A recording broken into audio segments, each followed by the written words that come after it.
Hello, everybody. Good evening. Happy Tuesday to you all. Can't believe it's already May 13th. Oh, it's not Friday, though. Sorry. It's Tuesday the 13th. Jason's little brother comes out. Hey, everybody. As you can see, I am not beside Lee this week. I am traveling for work again. She's a traveler. She's like a gypsy. She's one of those gypsies. So I bid you hello from Chattanooga, Tennessee. Let me tell everybody hello. Thanks for joining us, everyone. Hello, everyone. Let me put it in the comments there. Welcome to All Things Creepy. We appreciate you all coming on to the podcast. Tonight's guest, we have Joe Shortridge with 222 Paranormal Podcast. I love 222, and you know I see those sequences all the time when we're together, like 1 2 3 4 1 1 1 or 1 1 1 1. Pretty cool stuff. I know, because you insist on telling me every time. You see it, and then you're like, I always see these. You sent me a private chat. You said hello to me. I know, because I have to click it over to comments. Oh, okay. And on here, it only lets me comment in YouTube. So I got it. I got you. That's it. That's it, man. Well, anyways, like I said, we've got Joe coming on tonight, and let me grab. I like to tell you who we've got lined up. So Joe tonight, we have Michelle and Brittany with Riverside, Iowa Paranormal next Tuesday, the 20th. We're off May 27th, no show. June 3rd is open, people. So if you know somebody or if you want to be on the show, please reach out to us. Let us know. We would love to have you. June 10th, we're having the team Entity Explorers. That is our filming team. And you'll get to see who's on that show. June 17th, we have the Southern Ohio Paranormal Society. Hello, Lisa. Welcome to the show. Hello, Lisa. Southern Ohio Paranormal Society. They're a new paranormal team, firefighters out of Claremont County, and we'll look forward to them. June 24th, I have the Tennessee Shadow Chasers. So I like to be booked up, at least this month and next month. So I will be reaching out. I got a lot of people that I'm looking to have on, like some. I want to reach out to Dave Schrader. I'm going to have Dustin Perry, Shane Pittman. So we're going to have a few people on that you guys know, top of your head. But, it's not just paranormal. It's anything creepy. So if you have a good story to tell, we would love to talk to you about it. Authors, love to talk about your stories. Whatever it is, if you had a personal experience, love to talk about it. So that's the agenda, the list. But we're busy. This weekend, Patty and I will be going Friday night to a location in Dayton, Ohio to meet with the management for this location to check it out. I'm not going to share anything until I get the say that night we're there. We're going to do a mini investigation see what's going on. They're going to share a lot of things with what's happening, and they asked us to come in and check it out. So to see if they're not losing their mind. So I was like, okay, we'll do it. But the week after, Entity Explorers, we're on the road. We will be heading up to northern Ohio. I don't know the exact town that is in. Yeah, I'm not certain myself. But we'll be up north checking out a really cool building that has been converted in the first floor to a tattoo parlor that I guess is well known in Ohio. So we're looking forward to that.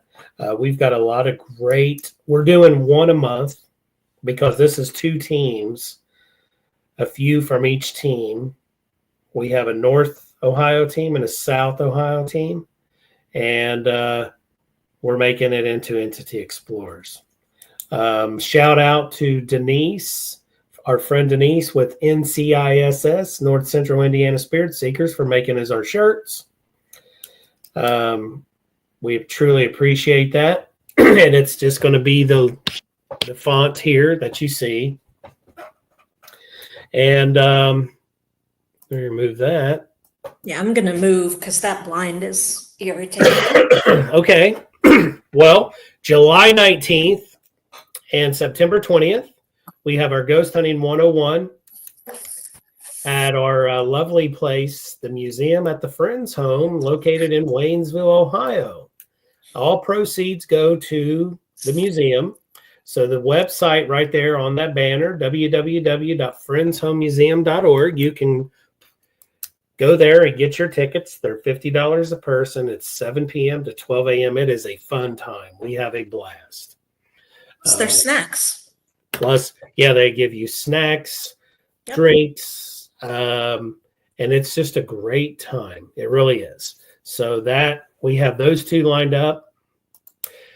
Patty and I will be at the Bell Mansion July 12th. Putting on a Paranormal 101 class investigation. So come and hang out with Patty and I. And it'll be from like 6 p to like, I can't even. 2. 6 p to 2 a. Yep. Yeah, there it is. Okay. And you guys will have a great time. All proceeds go to the Bell Mansion. Of course, we do not charge for our services. August 9th, Patty and I and the PV crew with guest NCISS. Since I'm so glad Denise made that shirt this past weekend when Bob was wearing. And now it's in my head because I just see his chest. Bob's chest. I'm not sure how to take that. So let's talk about that. Where were we, Patty, last Friday night? We were at the Stone Mansion in Winchester. Yeah. Indiana. Yep. That Beautiful place was gorgeous. And let me tell you, hats off to the owners, stop property owners. They are doing a great job by tearing out and rebuilding it. They're putting a lot of heart and soul. You know, tornado went through there and it could have destroyed the whole building. But it actually just bounced around. Yeah, So we saw a lot tell me of. there wasn't no spirits, there. Right. We saw a lot of the buildings kind of adjacent had tornado damage. And Yes. the Stone Mansion was lucky. They did have a tree that was damaged, and I think part of the porch, if I'm not mistaken. But as for the house itself, all good. All good. All good. Other than, the front porch, like you said, the tree hit it, but it shaved off the tree in the front yard and hit, thank God, and it's a gorgeous place. The activity was off the charts. As soon as I walked in, I felt it. It was a great investigation. There was a total of 8 of us there. It was a fun and different kind of, like, we were talking about Friends Home having snacks and drinks, right? Well, last week we had pizza and ghosts at Blackford County Jail. Yep. This past weekend we had, what did we have? We had a taco bar. Taco bar and drinks and ghosts. And cookies. Oh, and cookies that were the Stone Mansion. Yeah, one of the volunteers made the taco bar and the cookies with the images. So, and it was perfect. It hit the spot. Yeah, and It's always so nice when someone does that. And A lot of places don't do that. no, no, they Now, a lot don't. of places will provide like water and soda, help yourself, if they I have a appreciate refrigerator. that. Yeah, that's really nice. I know a few that's done that. Mhm. And then, but to actually have like a cheese, like a bar, they had a little crock pot with melted cheese for nachos. Then they had the crock pot with taco meat and all the fixings on the sides. They had tortillas, they had taco shells, hard shells. Then the cookies, and then they had drinks in the refrigerator, and it was nice. That's nice. That's like giving back a little bit. So when Right. you pay for those locations and they give you back something, it makes you feel good. Like, well, okay, that's cool. So they care. hmm And That's number one. what else I really like about that location is the cemetery just a couple blocks away that has the plots for the Stone family, I guess you could Yes. say. Yeah. Not to mention that land that the cemetery sits on also belonged to them. And And there's what this, did it say at the gate? There was a little plaque there. yeah, it was something like such and such cemetery, uh, land donated by The General Stone Stone. family. Yeah. Yeah. General We Stone. walked over there, and Yep. because when we got there, it was still light out. And Daylight. I mean, we had plenty of activity happening, even in the light. We all know that happens.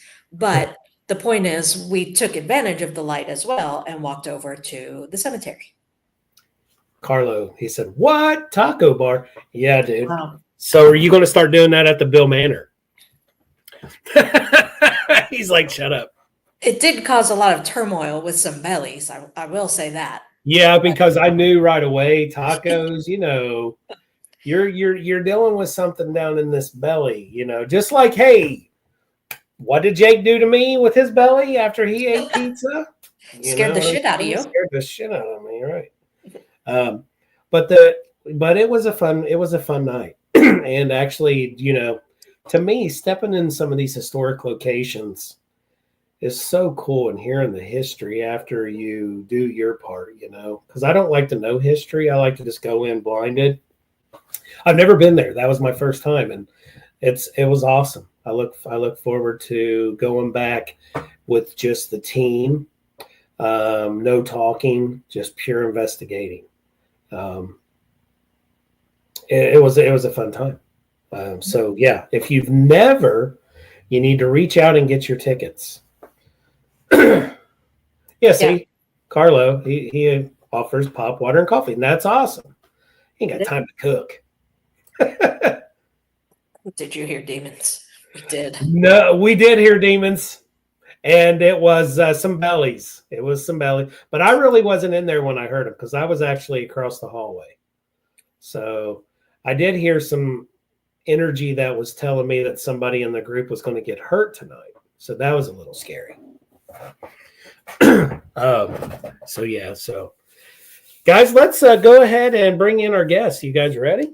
Let's do it. Yeah, let's bring in Joe. What's up, Paranormal Rockdown? Hey, Joe, how's it going? Welcome to All Things Creepy. Thanks for having me on. I've been looking forward to this for so long. And I know. Sorry that I was sick the first time we tried. I want to apologize for my clown face. Oh my God. Mr. Krabs there. Yo, You have to apologize. it's sunburned so bad it blistered and peeled and bled. And yeah, this is so you really got some massive views out in the sun for a while. Yeah, I 12 hours of looking straight up because I was working at the air show and doing a few things. So yeah, I look like a clown. But anyhow. No, welcome, buddy. We appreciate you coming on. And yeah, like I said, I'm glad to be on. This is gonna be fun. Yeah, it'll be a fun time. We truly appreciate it. I think I told you the last time I saw you, I was like, man, I miss doing my podcast when we had it years ago. And finally, I just pulled the trigger, end of last summer, August, and said, I'm doing it. I'm bringing it back. Heck yeah. I mean, it's fun. It's fun to reconnect with friends. It's fun to meet new people. It's fun to hear different techniques and tips and whatever they got going on in their life. And plus putting it out there for them to, help them network whatever they're doing is just great to me. Yeah. And you learn. That's the thing is by doing the podcast, like we do it every week, obviously. And doing it every week on a different subject, you've got to learn. And I love that. I love learning. And like you said, meet new people too. Oh, absolutely. Conventions, we get to meet friends and family from the conventions.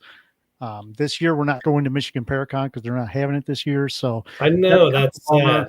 But hey, there's other places.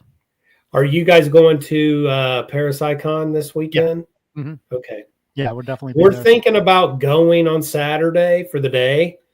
Because Cody and Satori reached out and said, "Hey, are you guys coming?" So I feel bad if I say no. So because we have an investigation on Friday, so I'm like, it depends on how I feel. Well, you investigate all night on Friday. Don't sleep. Just get in the car, head up a little bit north, and just survive on a 5-hour energy drink and energy shots and stuff. You'll be good. Yeah. He could do it, but I couldn't. I could do it, Patty. No, no. And but she can't fall asleep. And I have a rule when I go out to investigate that I will drive home if it's under the 3-hour window because I'm already awake, right? And your limit. So in my head, when I'm investigating, and I know it's starting to die off, I'm like, okay, Lee, you've got 2 hours and 10-minute drive. Mm-hmm. It's time to push the button and say, you're done. Yeah. Yeah. Your limits, See, Carlo's going to be there too. I'm looking forward to see Carlo. I haven't seen him in so long. He's a great dude. Well, we actually we started a team called Entity Explorers for YouTube and Amazon Prime, and it's a few people from his team and a few from mine. And we just filmed our first episode, and it's actually we go 2 weeks from now to do our second episode. So we're doing one a month. Yeah, we're looking forward to it. Yeah. I definitely will, Carlo. I'll hang out with you. I forgot that you were going to be there. And you need to make it up here to Toledo. Come up to the Collingwood Arts Center, places like that. You'll love it. I've been to Collingwood Arts Center. Oh, have you? Yeah. Yes, I've been there. I think I saw you and your sister there once when me and Jim, we set up our booth. I forget what event that was. I know that he used to have a regular event every year, but I know that we just had one there, I want to say almost a year ago now. It was probably that one because I know I wasn't, I don't remember why, but I wasn't there. You didn't show, Patty didn't go. It was just me and my buddy Jim that's on the team. Okay. Carlos said, it's been a while for you guys. So, like I said, when we get to act those conventions, it's the big family reunion. It is. And we were just talking before you came in about, these locations like Stone Mansion. We had Taco Bar and Ghost last week. Yeah, I heard. So the thing is too, you mentioned about going to the cemetery. Yeah. And seeing the family. That is something, if you get the chance to do it, if you're investigating some location, especially like, the Stone Mansion or whatever, and you get a chance to go visit the family before you investigate, it's great because you're saying hi to them. Absolutely. You're getting, it's almost like you're introducing yourself to them before you walk into their house. You're getting permission. Yeah. Because you know what? I was telling Patty and the people that was with us, I felt uncomfortable upstairs in that house because at that time frame, and I grew up this way, that, excuse me, we grew up where when we were kids, you didn't go into your room unless it was used by yourself and you'd play or you'd have a friend over, but you didn't hang out in the rooms. You was outside or you was in the living room and that was it. And, as a kid, I remember saying, I didn't want to be in the house. Mom says, hey, you got to be home when the street lights on. Uh-huh. And that was it. And, now it's not like that. Kids are inside all the time. Yeah. But that house, when I was in there, I was like, you know what? I just don't feel right about every room. Once I got up to that second floor and started walking into the bedrooms, I still felt like it wasn't right, even though the rooms are empty. Yeah. But to them, they're seeing it a different way. Like you should not be in my room. Yeah, it's like you're sitting there in your room as a kid, and then all of a sudden you see a stranger walking in, and you're looking up at them going, who are you? And what can I do for you? The person's like, is there anyone here? And you're like, I'm right in front of you. Yeah. Look down, idiot. I always said that, that's one thing. I know you do the 101 and, the class. Yeah. But it's so funny because it reminds me of a time where we were at the Collingwood and we were getting this great communication going in the basement. And we were getting answers to questions and all that. And we had a great conversation going with the spirits. And this kid walks up and he turns on his REM pod and slides it, literally throws it, slides it across the floor and starts screaming, light up those lights, light up those lights. And we all just turned and we're like, what the hell are you doing? Yeah. And it's like, I always say, talk as if the spirits are right in front of you, because they are. Oh, yeah. And by you walking into that bedroom, maybe you felt uncomfortable because of that. It's almost like they see you walk in and they're all like, who's this? And why is he talking to me? And he's not answering me, Exactly. And I felt like, I was telling, they were across the hallway because I was in General Stone's room. Mm-hmm. And his wife had her own room across the hall, Lydia's. And I felt like, back then they didn't trust banks. They kept a lot of their stuff to themselves, and their jewelry. So I felt like, what are you doing up here? You need to be downstairs. And then I always talk about this topic too when we're investigating, because I get a lot of this as we're going through like the ghost box, or we're doing Estes method, or we're picking up EVPs through, doing 20-second bursts, is the movie The Others. Mm-hmm. Like, are we the ones dead? Because they're communicating through these devices, like they can see us, and stuff like that. And I'm like, that is the creepy part. Mm-hmm. And then you got to go back to thinking, I was always grown up Baptist. So I was always told that, okay, this is not living. Living is when we get to heaven. We're just passing through. Mm-hmm. So, okay. So is this what death is supposed to be like? And then heaven is way better, So I don't know. It's sort of weird and creepy all at the same time. There was a story that I've always heard, and there was an old lady, and she always sat in her chair in her living room, and she always talked about these hooded figures that she would see in her house.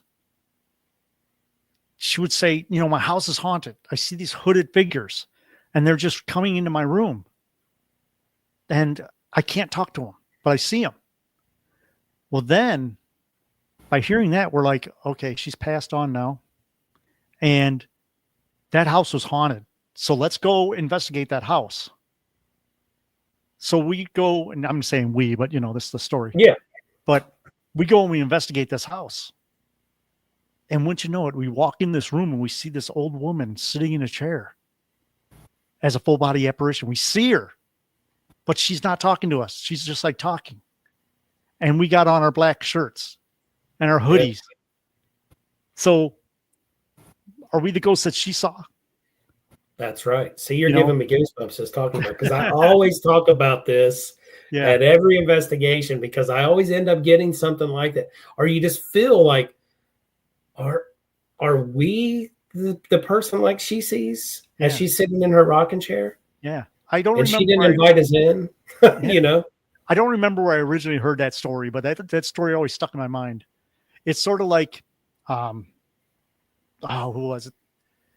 The Taps. I forget their Ghost Hunters. Yeah. Ghost Hunters had an episode, and they were in the Shanley Hotel, I believe it was. Okay. Yeah. And they had an EVP of the princess. So they walked in this room and they said, "Princess, are you here?" And they got an EVP that said, "Of course I'm here. Where are you?" Oh. And they said, "Princess, is that you?" She says, "Of course it's me. Where are you?" She says, "This is not funny. I'm calling security." This isn't funny. Yeah. See? I mean, so even though we're in our time, they're in theirs. Are we the ghost because we're investigating there? Sort of like a time loop. And yeah, because we man-made, made time. They're not on a time strain. Mm-mm. So they're going all the time. Yeah. It's you can get so serious. It's like you can give yourself headaches because what you go through, and it's just like it's sort of creepy in a way too. It's like, and that's the way I investigate. Is I know, like if we're at the orphanage, we're talking to kids, we kind of know what era they're from. So I kind of, I'll get down on the floor and stuff like that and talk to them as kids.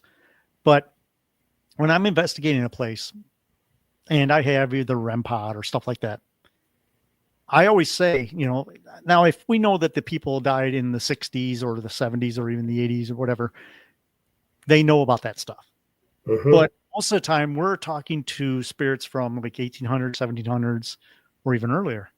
Yeah. And I always say, you by getting close to this, you can light up the lights. I said, it will not hurt you. It's, first off, I say, this is something we made. It's not magic. It's just something we made. And if you touch it, it won't hurt you because they're used to lights like candlelight and stuff like that. So if they go to touch a candle, it's going to burn them. Yeah. So I always do that too, because I think at the time, what time are we talking? Are we talking 1800s? Are we talking 1600s? Are we talking 1990? We don't know. Yeah. Are we talking So like right before this building closed down? Yeah, you have to adapt to it. And I always say, this is not magic. This is just something we made. And this is how we communicate in our time. Yeah. Stuff like that. Because I'm big into time slips and stuff like that. And it just messes with me too when I'm investigating, because it's just like, wow, do they hear what I'm saying? So then, when we're trying to explain what we have sitting there, a lot of people say, well, I have this PSB7 sitting here, or I have this MEL 8704. They don't know what that is. No. They didn't even know what a phone is at the time. So you need to. We got this thing that we made. It's not magic. It's something we made, and this is how we communicate in our time. And it has lights on it that'll light up if you get close to it, or if you touch it. But don't worry, it won't hurt you because it's just like, stuff like that. Exactly. Like Mike and Nikki here says time orbs can be mind blowing. Yes, they are. It's like that every time I investigate. Mm-hmm. And Jenny, hey, Jenny. Hey, there's Jenny. I haven't seen her in a long time. Yeah. And Bob, good perspective on communicating with absolutely. Yeah, you got to put yourself in their shoes. Like you said, do they see us as spirits, or even do they see us? I know that my friend Miranda Young, she has a technique that she takes a whiteboard to the investigations. And instead of saying stuff out loud, she'll write it on the whiteboard. That's a good idea. And she's had a lot of activity just by doing that, because she says, well, now she knows that they can see us because they can read it. Now, I've also seen that too, where someone has used one of them whiteboards that you put on your refrigerator, and you're writing on there with that eraser thing, and they put magnets on there.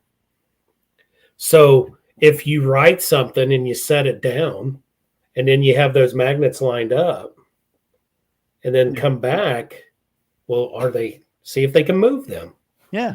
That's so much better than trying to throw out, well, here is the ST25 top of the line Benford 4000 voice recorder. They're like, what the hell are you talking about? Jenny, what are you talking about the stone tape theory? More detail. Do you know about that, Joe? Oh, yeah. It's, let's say something very dramatic happens. Let's say some kind of event where tons of energy comes out of your body. Mm-hmm.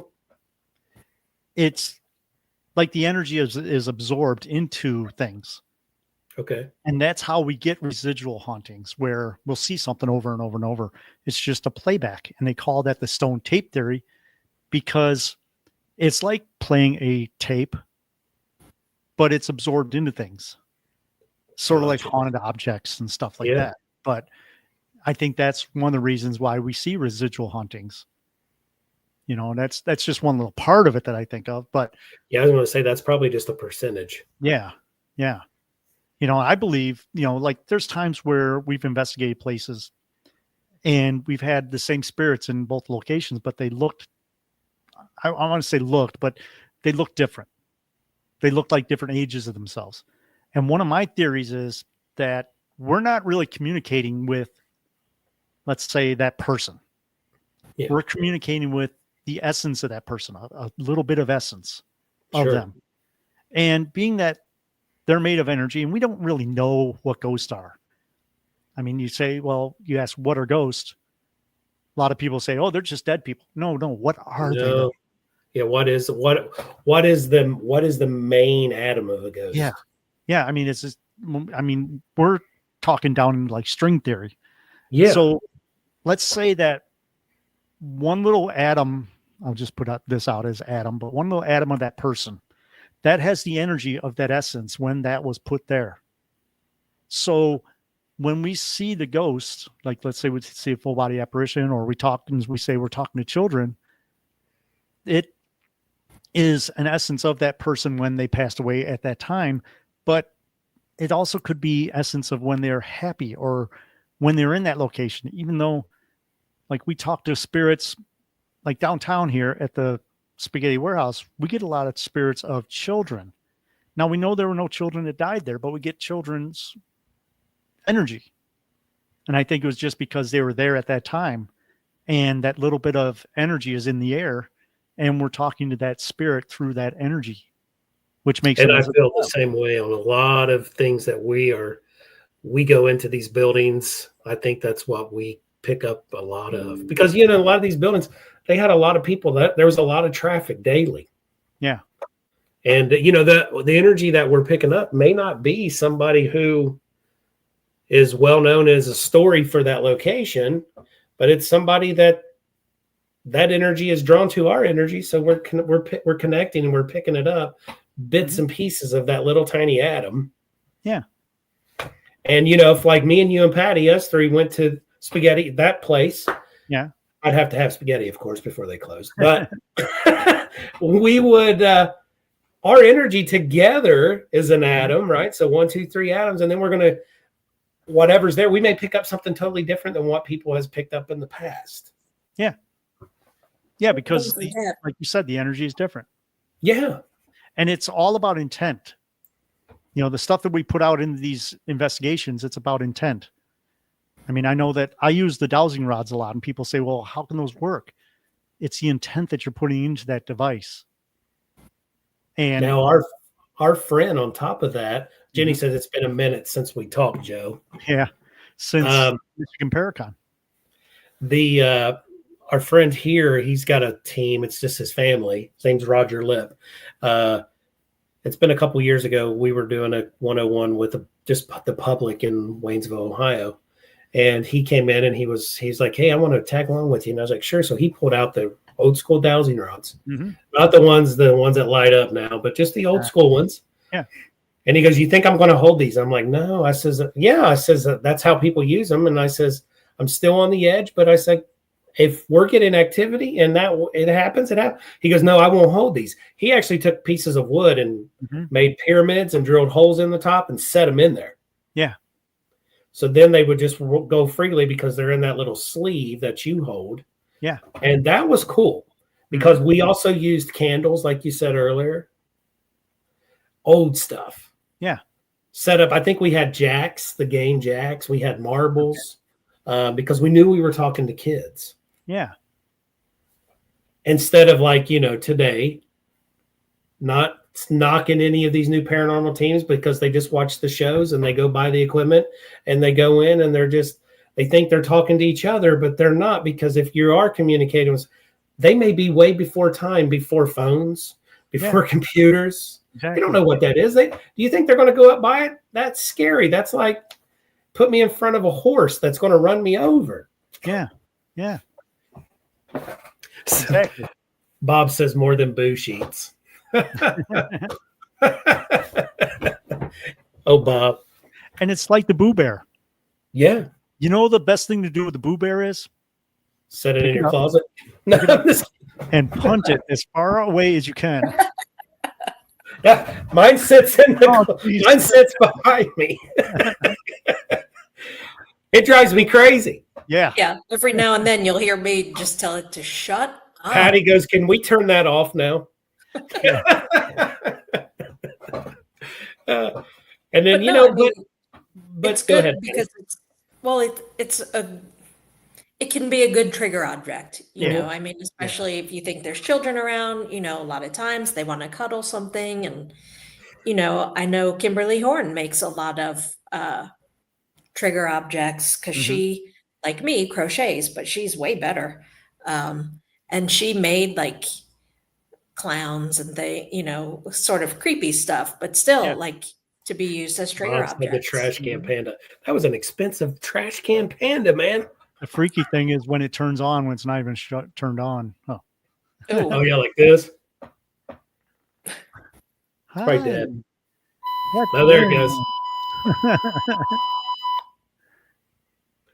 Takes a second. Yeah. And then everybody's like, really? Come on. Talk to me, bear. Talk to me, bear. What's your name? And then when it goes through its calibration, my God, sometimes it's just like, no. Patty goes, oh my God, I'm about to kick your bear. Whoa. I went, you know, when we travel for the show, you know, we travel all over the country doing the stuff, and, you know, we're traveling to conventions like every weekend and stuff. But my sister, who's on the show with me, you know, she's my co-host. Yeah. She sells stuff online. She's a reseller, and we always end up at the Goodwills and stuff, looking for the fun stuff. Yeah. And I saw a little truck there. It was a little fire truck that weighed nothing. I picked it up. I'm like, this thing weighs nothing. And it was good size. And it was 99 cents. So I'm like, in my mind, I'm like, ooh, REM pod. So I went on Amazon and got the Junior Fairman, which is basically what REM pods are. Yep. And I made a REM pod out of this thing. So it's a little truck that doesn't weigh anything. That's a REM pod. So you just put the board inside there yourself. Yeah. Cool. I suck at the boards, dude. I've got all kinds of boards right here that I get. That's Patty. I've tried to make my own things. And they're in my head. So I shared them with Lauren. I'm like, Lauren's like, I talked to her on FaceTime and stuff, and I show her, and she goes, you're just got your heat too high. And I'm like, it's driving me crazy. I feel like Doc on Back to the Future. You can tell your heat's too high when your face has raccoon eyes. You're all red. And your nose is bleeding. I got to share what Bob said. He said, just get the Chucky Interactive doll. It likes to play. Oh, there you go. There you go. That'd be a good one, wouldn't it? But yeah, I mean, trigger objects for kids are awesome because, like that truck. Yeah, I bet. I've put it down in places and I've actually seen it move. So it makes the sound. Oh, like the fire truck sound? Yeah. Well, I mean, the REM pod sound. Oh, okay. Beep, beep, beep, beep. Yep. And I'm horrible at soldering also. So I had someone solder the little lights on the top, like fire truck lights. Yep. So when they touch it, cool it idea. blinks like the fire truck. Yeah. So you had like all the little red lights up on top going to the board. Mm-hmm. Yeah. I suck at that. Yeah. Well, yeah, me too. I mean, I'd let somebody else do it for me. Well, I told Lauren if she was closer, but she's in Youngstown. I was like, if you just was a little closer in Cincinnati, you would. Yeah. And she'll be there this weekend too. Oh, okay. Yeah. So she'll be at the Paris Icon, and there's all kinds of cool people. I think, yeah, we're going to be there. Yeah. We don't just sleep. got to. Don't sleep. No, don't sleep. Just get up and go.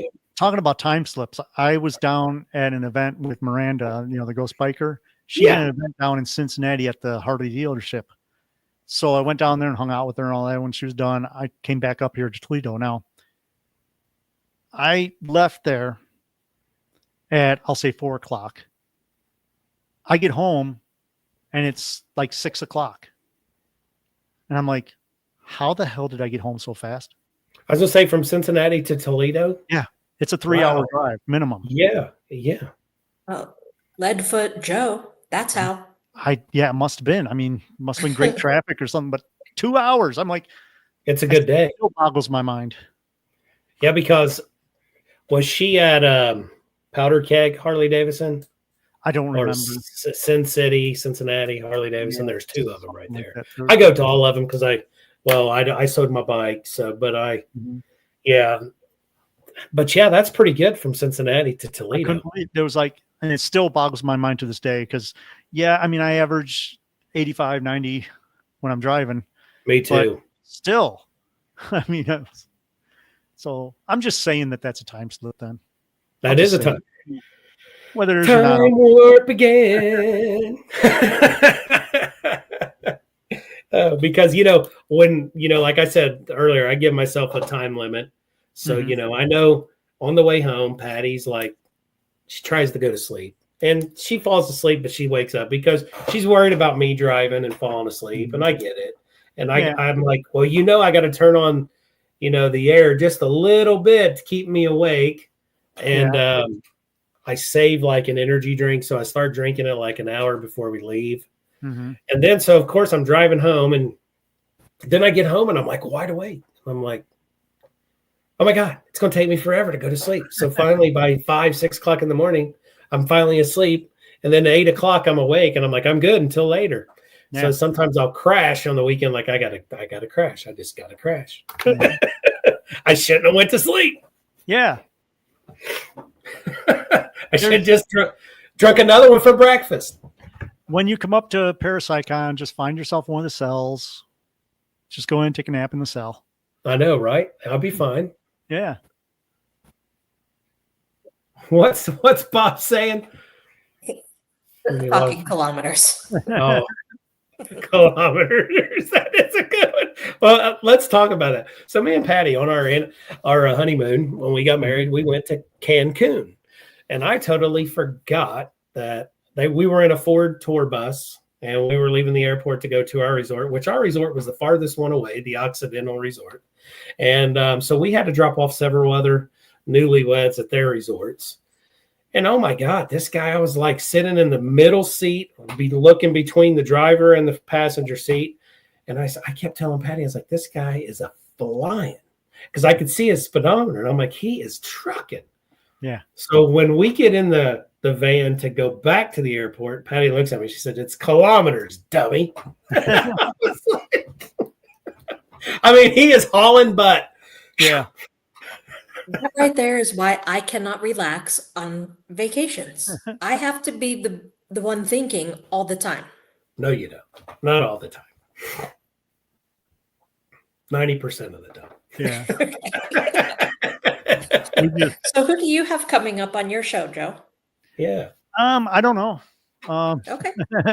No, we're going to get a lot of interviews at the Parapsychon. That's one thing that we do is we interview people at the events.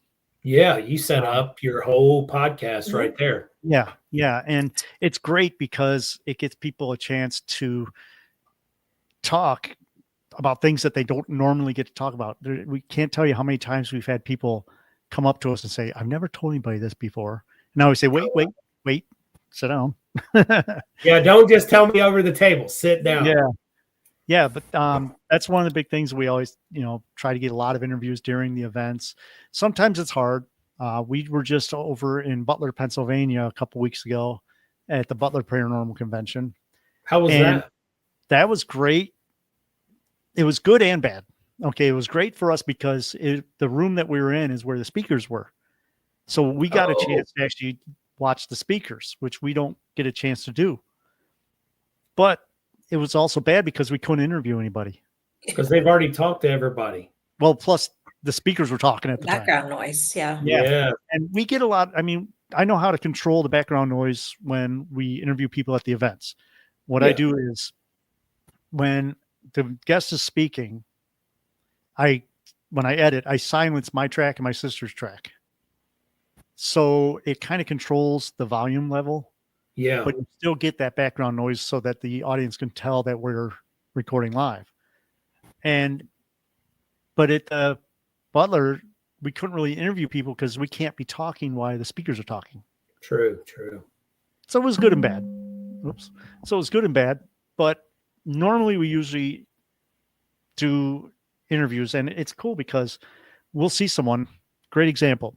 We were at Michigan Paracon a few years ago, and Stanton Freeman was sitting across from us. And I'm freaking out. I'm like, Stanton Freeman, I was fangirling out.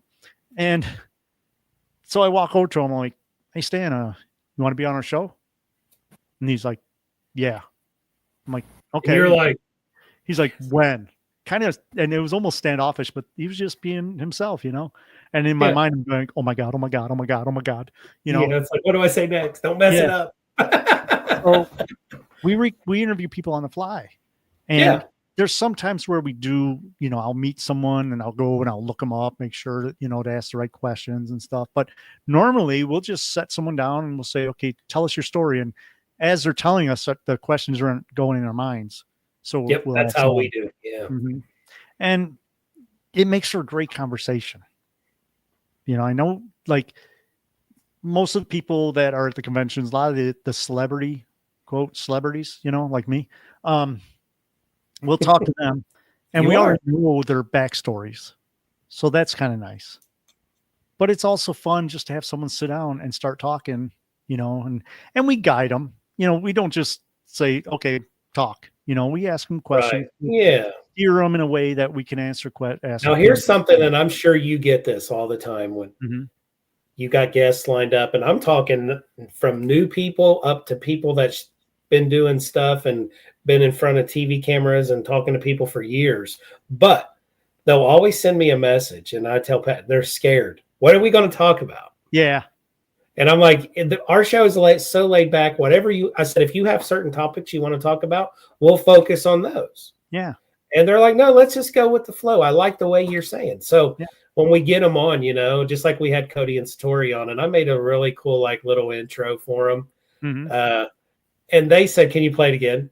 So through the whole podcast, I was playing this intro as people was coming in. And so, you know, it's just like, even like, you know, new people that's in the field or somebody that's probably never done a paranormal podcast. They're just like, well, what kind of questions well, we're going to talk about what your story is. What, you know, if you're an author of a book, let's talk about your story. What intrigued you to write books? You know, Patty would love to have, you know, Stephen King sitting in this podcast. I mean, then he can tell you about the haunted desk that he started writing on. Right. You know, but you know, I get it all the time where people will send me stuff and they'll be like, I want to be on your show. I'm like, okay, you know, let me check you out first a little bit. Yeah. And then they'll send the questions they want me to ask. And I'm like, no, because then it sounds like it's scripted. Yeah. Well, hold on. You sent me this. So let's see what's this say. Yeah. The next question is, you know, yeah. After they answered it, and then you're like, well, they want to be scripted because that's what they're used to. Yeah. One of the things when I have an author on, or I should say we, because me and my sister do it, but one of the questions I always ask is, when that reader gets that last page, when that reader takes the book and closes it, that last page, what's the first thought you want them to have? That's a good question.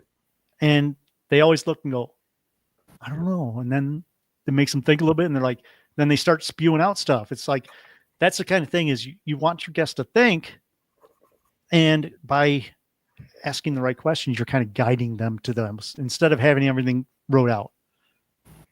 That is a good question, because, you know, even writing a book, that is a good question to have in the back of your head. So, you know, when you're thinking of writing a book, you want them to stay involved and intrigued into your book the whole time. But like you said, when you close that last page, what is the thing that you want them to remember? What are they going to think? Yeah. That is good. I've never thought about that. Well, Patty reads. I don't read a lot.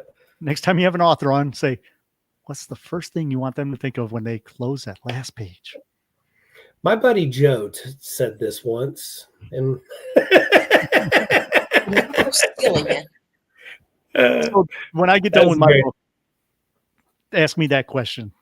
I won't even write down and tell you to ask me it. There you go. Are you writing a book? Yeah. Okay. This will be my third or second book. I wrote one for my other podcast, The Year of Prophet, which I wrote down the 14-day morning affirmation transformation, which is a book that you do, not that you read. And I kind of screwed it up. I should have wrote a book about it first and then did that as a workbook. So I have that out there.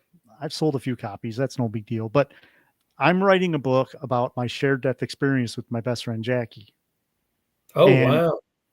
that's one I'm working on. I'm looking for a couple more stories. If you know anybody that's had shared death experiences. Yeah, I that want I'd tell their love to story. talk about to them. Yeah. That would be a great guest. And Mhm. we need to have you back on to talk about that. Yeah. Yeah. That's it. It was the thing that really put me into the ghosty side of the paranormal. I bet. I'll just give you a short snippet of it. My best friend Jackie had a double lung transplant, and we were like psychic friends. I mean, MTV was on for the first time, and she Okay. was in Disneyland. So I asked my mom if I can call because we had to pay long distance back then. Absolutely. And I kept calling her, and the phone was busy, and all of a sudden it rang. I picked it up, and it was Jackie going MTV. So, but we were pretty much psychic friends, almost like soulmates, but not lovers. We were that close, and Yeah. I could tell when she got hurt, all that. So, anyways, short story long, she had a double lung transplant, and I got a call one night saying that she was in the hospital after she went to Cleveland Clinic for a test, and she wasn't making it through the night. They had her on life support. A couple things happened. I ended up going to see her. Then I came home, and they called me and said they were gonna basically pull the plug, which they don't actually pull the plug. They just stop her meds. And Yeah. I knew that I wasn't going to make it in time because it's a 2-hour drive. So I got in the car after coming home from work, cleaning up. I got in the car, and something happened to me halfway there that completely changed my life. I imagine a heating element inside of a stove, Yeah. red hot, that makes your face look like this. Looking at it too close. Yeah. I was a babbling idiot at the time. I was a wreck. My best friend is dying, and I wasn't there. And I felt horrible. I want to say I never cried in my life, but I was pretty close that time. I was driving, I was texting, I should have been driving, all that jazz. But as I was driving, I felt a line of heat go over my body and out my toes. And then right when that happened, I felt perfectly fine. And I always tell people, I just felt fine. Then I drove to the hospital. But writing this book made me think of what actually happened in that time.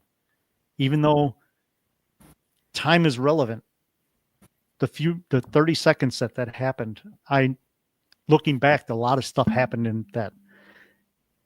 When I got to the hospital, I got there and I'm like, saw her husband. I'm like, yeah, what's going on? He says, they disconnected everything an hour ago and they have no idea how she's still alive.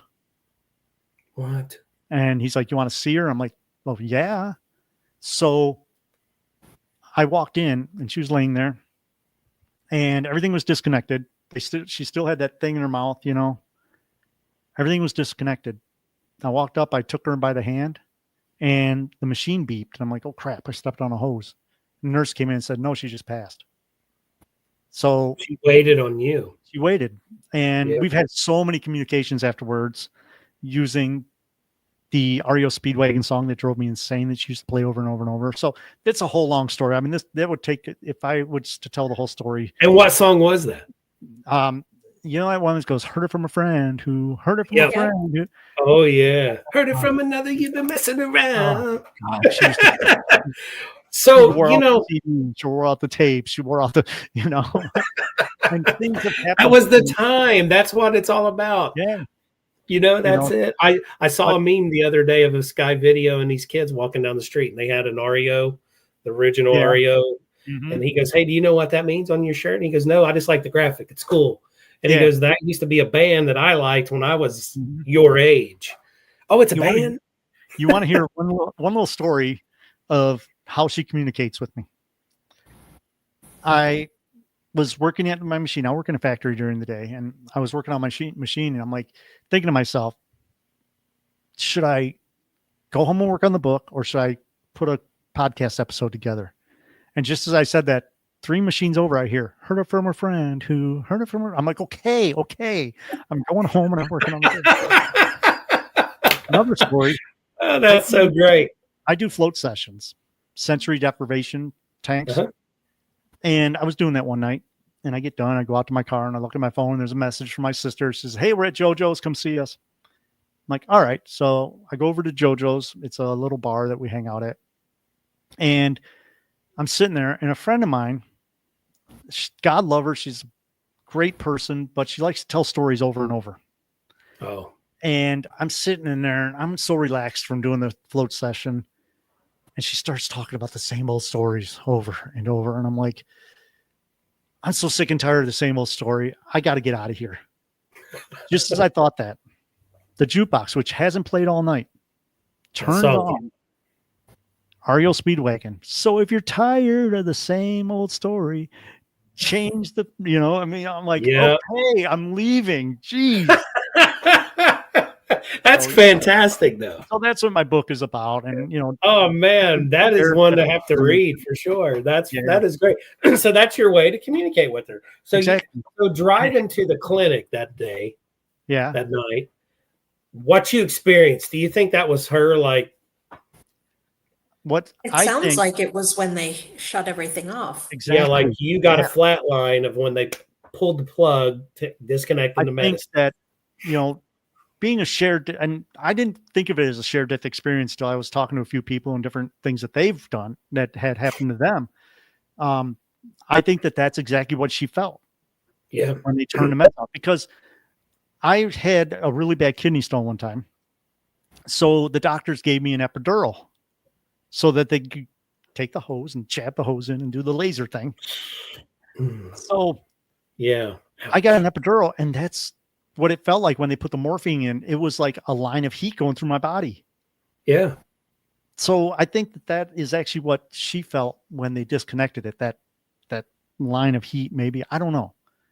But I do know that, looking back at it when I was writing the book, I'm like, holy crap, a lot more happened in that few minutes than what I actually thought.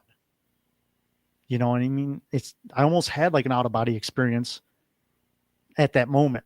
Now, it only lasted a few seconds, but looking back, it's like I wasn't in control of anything. It just happened. Yeah. So that, and all the after-death communication that I've had. The first dream I had. How long ago was that when she passed? That was over 10 years ago now. Oh man, sorry for your loss, though. We, I was always into the ghosty stuff, I was always into the UFO stuff. Okay. And my sister was doing an investigation at Ohio State Reformatory with the Ghost Adventures crew. Yep. It was one of those pay-to-play ones where she paid to do it with them. And she came back and she's like, "You're really into the UFO stuff. And I just had, did this paranormal thing. Let's do a show." And I'm thinking, okay, and then that happened. And I'm like, okay, I really want to find out about this after death communication stuff. Because she's came to me in dreams over and over and over. And, a lot of our dreams that we have are not like her saying, "I'm on the other side. This is this." It's just like normal stuff that happens. Yeah. Like the first dream I had of her was the night that I came home from, we were at the hospital and she passed away. I came home and I had a dream of her that night. And in my dream, I looked at her and said, "Last time I saw you, you were dead." And that's just the kind of relationship we had. Yeah. Last time I saw you were dead. Yeah. And since then, I've had tons of communication with her in many different ways. And that's what I wanted to write about. So I started the book, and it's getting to the point where it's almost done. I wanted to add a little bit to it. So I'm looking for some more stories of people that have had their experiences of shared death experiences. And I found that it's a lot more common than people think. It's a lot more common than. Wasn't there a show on at one time about people coming on and they were interviewing about that stuff, about their. Yeah, it's possible. I'm not sure. I know a lot of people talk about near-death experiences a lot. Like when we grew up, we watched Unsolved Mysteries. What's his name? Leonard Nimoy? Yes. Okay. And it was something right around that time frame. The show that I'm thinking of, because I remember whatever night that was on the week at 8:00, I'm in the living room. I'm ready to watch Unsolved Mysteries because the family, was like, that was cool. Mm-hmm. And it was like right around there. That was the same. That would be cool to really actually to sit and just, interview someone about that stuff. Yeah. Yeah. It's so interesting. It happens so often, especially It does. with people that work in hospice. Yeah. Yeah. I mean, seeing the room light up in different colors. See, I'm not losing it, but Lisa said all that. she Yeah. remembers it. Yeah. It's amazing. Yeah. And, someone like that's in that all the time. Like, my mom always, I remember when my stepdad passed away, hospice came in. He didn't want to stay at the hospice center. They brought the bed to my mom's, and they brought this little box that they told my mom to put in the refrigerator far back so nobody can mess with it. Mm-hmm. And she goes, this, and when I came over, she said, this is the creepy thing. This is what they call the death box. Oh. And I'm like, what? And she goes, yeah, I guess when it's time, they inject this into his IV. Oh, okay. And it just takes you to sleep. Yeah. And I remember coming over there the day before because he passed away early the next morning. I come in and he's sitting there in his bed, sitting up like he's doing good. And he was talking to somebody, like he was looking out the bay window of the living room. And I'm closing the door, and he just turned and gave me the look like I was when I was a kid, like, oh my God, I'm going to get in trouble. Yeah. And he goes, why did you close the door on her? And I'm thinking, oh, wait, there's probably somebody coming in I didn't even see. Mm-hmm. So I opened the door and I'm looking out, and I was like, there's nobody here. He said, it's my mom. And I'm like, oh. So I'm trying to get my mom and the nurse's attention. They're in the kitchen. They came out and they're listening. And I was like, how about I open the door and tell her to come in? And when she's ready, she'll come in. Yeah, that'd be good. Mm-hmm. So I opened the front door, because it was summertime. And I kept it open. And he just went right back to that bay window like he was talking to her. Yeah. Yep. Happens all the time. 5-10 minutes. And then all of a sudden he's looking into us because we're coming back in there, and he's like back to normal. Everything's. And I'm like, you sure he's sick? Mm-hmm. Yeah. Yeah. Terminal lucidity. It's what happens is the person that will be comatose, basically. Mm-hmm. All of a sudden they'll have like a burst of energy where they're normal. Yeah. And it happens all the time. And there'll be things like they'll say, I got to pack my suitcase for the trip, or they're coming for me, or like my dad. When my dad passed away, he was in hospice. And it was a very strange thing. Me and my sister put on the Toledo Bigfoot and Paranormal Conference. Mm-hmm. And that was the day that my dad died. So the day of our conference, he passed away. And one of the last things he said, my sister, he's like, Jen. She's like, what? And he said something to her, and she's like, what? He's like, do the show. Do the show. Go on. Yeah. But he was in hospice. So after the convention ended, and our speakers and our vendors that we had were awesome. They were like, just leave. We'll take care of everything. Just go. I was like, no, I'll stay. So we stayed until it got done. And while he was in hospice, he kept saying, when are they coming to get me? And we're like, no, you're already there. And so we didn't understand what he was talking about until later. And he had that terminal, what I call lucidity, where he looked up at the corner and he was smiling and, not waving, but, you could tell he was looking at like somebody. He was like somebody was getting he was talking to somebody. Yeah. Another weird thing that we were all there at the hospice, and we're sitting in the hallway and we hear this guy in one of the rooms going, help me. Help me. Help me. And we're all like, should we go in? What should we do? And not 5 minutes later, the coroner walked past us and went right in his room. So was he dead and we heard that, or what's going on? Or was we? That's weird. That is strange. Yeah. Like I guess the body still has muscle spasms because everything is still. My dad, actually, when he retired as a police officer, he worked for the funeral home down in Kentucky near him. Mm-hmm. And he would go pick up bodies, all the way up to Toledo, all over Ohio, Indiana, and bring them back to Kentucky. And he goes, the first few trips, he goes, I'm driving by myself in this big Suburban, and they're right behind me and they're in a bag. Yeah. And he goes, I had one lady, she was bouncing all around back there, just like she wanted out of the bag. And I'm like, oh no.